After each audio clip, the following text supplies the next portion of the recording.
Since this massive years-long scam came to light, you have said repeatedly, quote, "I am accountable." But what have you actually done to hold yourself accountable? Have you resigned as CEO or chairman of Wells Fargo? The board, I serve at Have you resigned? No, I've not. All right. Have you returned one nickel of the millions of dollars that you were paid while this scam was going on? Well, first of all, this was by 1% of our people. That's not my question. My question, this is about responsibility. Have you returned one nickel of the millions of dollars that you were paid while this scam was going on? The board will take care of that. Have you returned one nickel of the money you earned while this scam was going on? And the board will do... I will take that as a no then. Have you fired a single senior executive? And by that, I don't mean a regional manager or a branch manager. I'm asking about the people who actually led your community banking division or your compliance division. We've made a change in our regional, to lead our regional bank. I just said, I'm not asking about regional managers. I'm not asking about branch managers. I'm asking if you have fired senior management, the people who actually led community banking division, who oversaw this fraud, or the compliance division that was in charge of making sure that the bank complied with the law. Carrie Toll said... Did you fire No. any of those people? No. Okay. So you haven't resigned.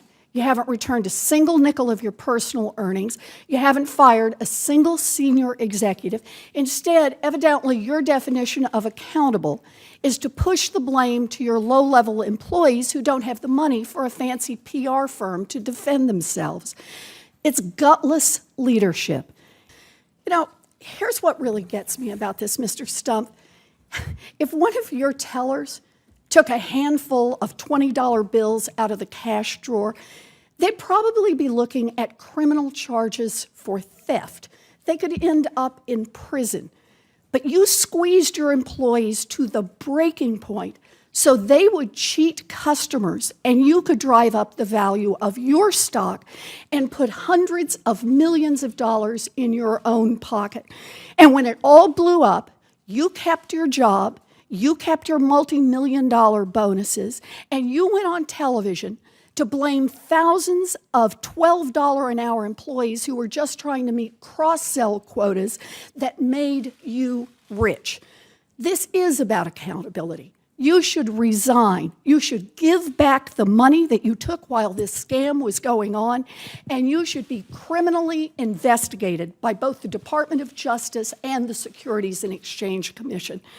You know, this just isn't right. A cashier who steals a handful of 20s is held accountable, but Wall Street executives who almost never hold themselves accountable, not now and not in 2008 when they crushed the worldwide economy.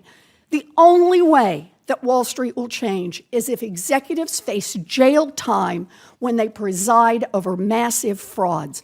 We need tough new laws to hold corporate executives personally accountable, and we need tough prosecutors who have the courage to go after people at the top.